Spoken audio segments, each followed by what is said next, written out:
നമുക്ക് വന്നിരിക്കുന്ന client smoothening ചെയ്തിട്ട് 1.5 വർഷത്തോളം ആയതാണ്.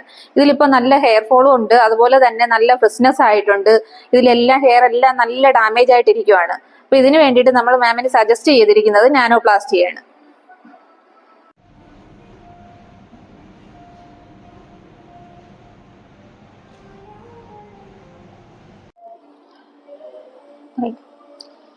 മാമിന്റെ ആവശ്യം ഈ ഹെയറിന്റെ ഫ്രിസ്നെസ് എല്ലാം മാറി, ഹെയറിന്റെ ഡാമേജും എല്ലാം മാറി, ഹെയർ നല്ല കൺട്രോൾ ആകണം, അതുപോലെ തന്നെ നല്ല സ്മൂത്ത് ആയിട്ട് കിടക്കുന്നതിന് വേണ്ടിയിട്ടാണ് മാം നമ്മുടെ അടുത്ത് വന്നിരിക്കുന്നത്.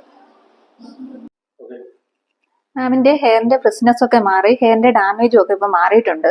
അതുപോലെ തന്നെ നമ്മൾ ഇതിൽ ചെയ്തിരിക്കുന്നതെന്ന് പറയുമ്പോൾ നാനോപ്ലാസ്റ്റിയാണ് ചെയ്തിരിക്കുന്നത്. ഈ നാനോപ്ലാസ്റ്റി ട്രീറ്റ്മെന്റ് ഒരു കെമിക്കൽ ഫ്രീ ആയിട്ടുള്ള ട്രീറ്റ്മെന്റുമാണ്.